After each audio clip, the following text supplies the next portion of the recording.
Everyone, मेरा नाम कुमार राजीव है और मैं ग्रेटर नोएडा से हूँ। और मेरा टॉपिक भी सेम है जो अभी जस्ट डिस्कस हुआ है, अब्राहम लिंकन की बायोग्राफी जो लास्ट क्लास भी शेयर हुई थी।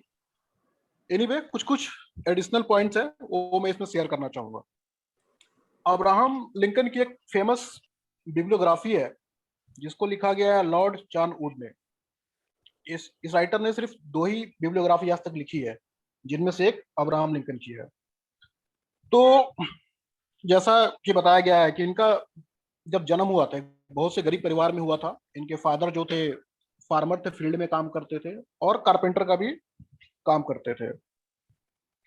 और ये लोग एक छोटे से घर में रहते थे, कैंटी के, जो कि वुडन स्ट्रक्चर का बना हुआ था और वन रूम ही ये बोल सकते हैं, बहुत ही छोटा था। लेकिन क्या होता था, इनके फादर को लैंड डिस्प्यूट बहुत बार झेलना पड़ा, एटलीस्ट 2 से 3 बार, जिसके कारण इन्हें जहाँ इनका बर्थ प्लेस था वहां से इन्हें शिफ्ट होना पड़ा।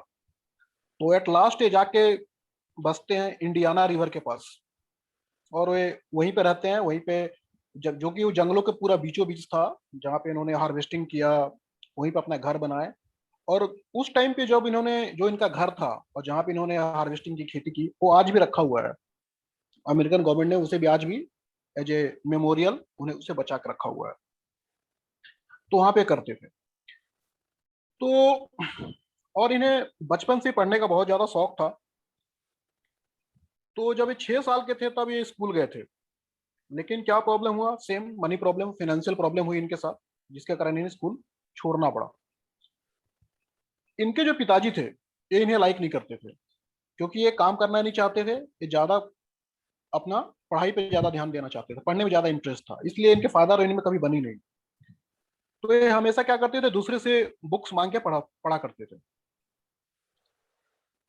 जब इनकी माँ की डेथ हो गई, जब ये 9 साल के ही थे, तो उस टाइम पे जब इनकी स्टेप मदर आई, तो इन्होंने इनको बहुत इनकरेज किया कि आप पढ़ाई कीजिए, स्टडी कीजिए और आगे बढ़िए।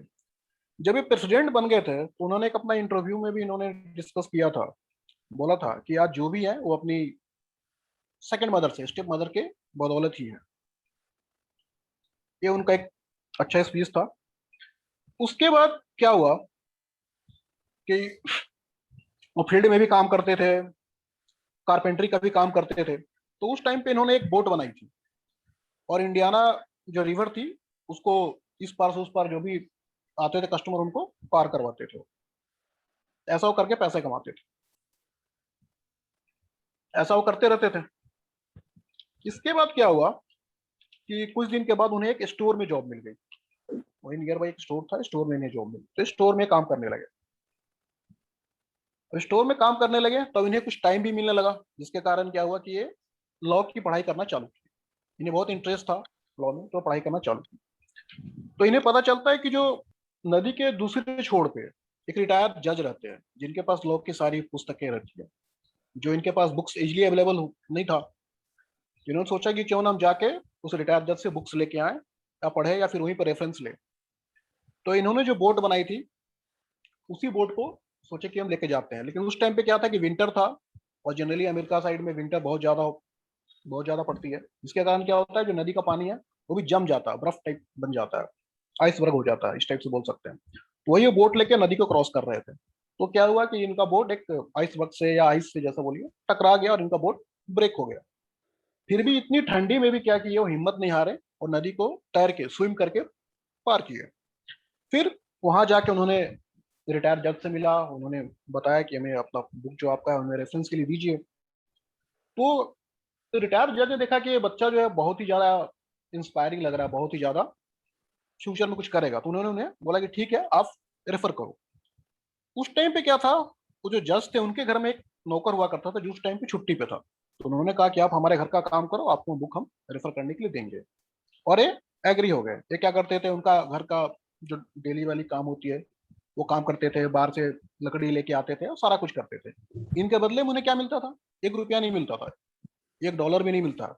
इनके लिए क्या, जो भी बुक है लॉ वाली, इनको रेफर करने के लिए मिलता था। ऐसा नहीं कि वो दुखी थे, वो हैप्पी थे कि उन्हें एटलीस्ट बुक्स रेफर करने के लिए मिल रहा है।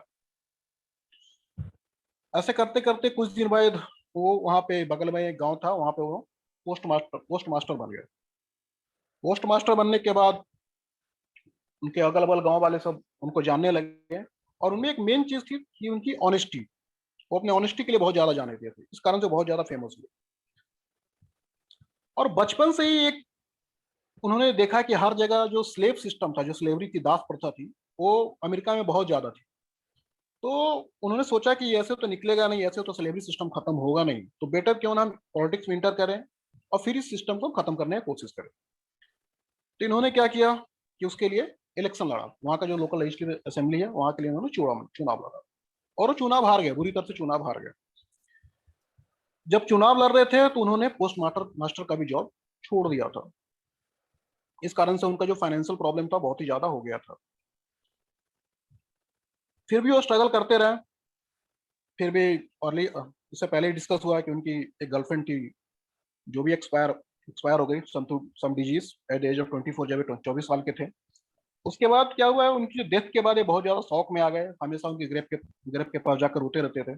बहुत ही ज्यादा डिप्रेस हो गए थे, बहुत ही ज्यादा डिप्रेस हो गए थे। तब इनका एक फ्रेंड था जिन्होंने इसको डिप्रेशन से बाहर निकाला, उनको बहुत ज्यादा समझाया और बोला आप फिर से इलेक्शन लड़िए। फिर ऐसे लड़ते हारते हारते इन्होंने फिर से इलेक्शन लड़ा, और फाइनली वो इलेक्शन जीत गए। इलेक्शन जीतने के बाद इनमें एक अच्छी क्वालिटी थी, ये बहुत ही अच्छे स्पीकर थे। जब ये बोलते थे सब इनकी बातों को अच्छे से सुनते थे। फिर जाके इन्होंने ऑलरेडी लॉ की पुस्तकें पढ़ ली थी, कोर्ट से इन्हें लाइसेंस भी मिल गया एडवोकेट के लिए, कि आप कानूनी लड़ाई लड़ सकते हैं, वकील का काम कर सकते हैं। तो इन्होंने क्या किया कि वकालत शुरू किया अपने एक फ्रेंड के साथ, और जो बहुत ही अच्छा चल रहा था। बट इनका फ्रेंड भी इनको छोड़ दिया। तो बचपन से जो सिलसिला है कि एक के बाद छोड़ने का सिलसिला है इनका चलते आ रहा है, जो अनलकी छिंग है चलते आ रहा है। फिर भी इन्होंने क्या किया, हिम्मत नहीं हारी, और जो एडवोकेट का जॉब था या ऑक्यूपेशन था, उन्होंने फिर भी 20 साल तक किया, जबकि ये टोटली अनसक्सेसफुल था। अनसक्सेसफुल अनसक्सेसफुल इसलिए था, हम बोल सकते हैं कि फर्स्ट ऑफ ऑल जितने भी गरीब आदमी थे उनसे फीस नहीं लेते, पहला बात। और दूसरा, कोई भी गलत केस इन्होंने आज तक लड़ाया ही नहीं। इस कारण से बहुत ज्यादा अनसक्सेसफुल था। इसके बाद इन्होंने बाद में एक मैरी लड़की से शादी किया, जिसकी जैसे डिस्कस हुआ कि उनके 4 बच्चे थे जिनमें एक ही सर्वाइव हुआ। तो उसी सारा कुछ स्ट्रगल करते करते लास्ट में वो अमेरिका के 16th प्रेसिडेंट बने, 9 नवंबर को 1860 में। जब उन्होंने बना था तो उन्होंने एक स्पीच दिया था, जो स्पीच बहुत ही फेमस है, ऑलरेडी डिस्कस हुआ है स्टार्टिंग में।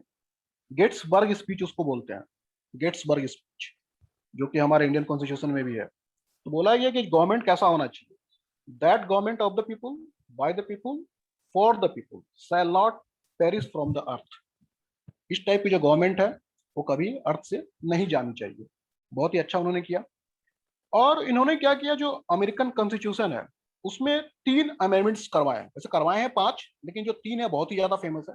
जो सबसे फेमस है, ऑलरेडी डिस्कस है, कि स्लेवरी सिस्टम को खत्म किया इन्होंने। दूसरा, जितने भी स्लेव्स थे इनको वोटिंग राइट दिलवाया। तीसरा, जो वहां के वीमेंस थे, औरतें थे, उनके पास भी वोटिंग राइट नहीं था, उनको भी इन्होंने वोटिंग राइट दिलवाया। तो इनकी मेजर काम थे। और जब ये प्रेसिडेंट बने थे तो उसी टाइम पे क्या हुआ था कि अमेरिका 2 पार्ट में डिवाइड हो गया था, north part and south part. South America, जो नॉर्थ अमेरिका था जनरली ये रिच पर्सन का था, अच्छा खासा डेवलप था। जो साउथ था उसमें टोटली का टोटली स्लेवरी सिस्टम चलता था। तो ये बचपन से ही चाहते थे कि स्लेवरी सिस्टम खत्म किया जाए। तो जो साउथ वाले, उन्हें लगा कि अब तो प्रेसिडेंट बन गया है, अब ये क्या करेगा, स्लेव सिस्टम को खत्म कर देगा। इसलिए इन्होंने क्या किया, उसमें से फर्स्ट ऑफ ऑल 7 स्टेट अलग हो गए। उसमें से कुछ टाइम बाद उसमें 4 स्टेट और अलग है, टोटल 11 स्टेट अलग हो गए।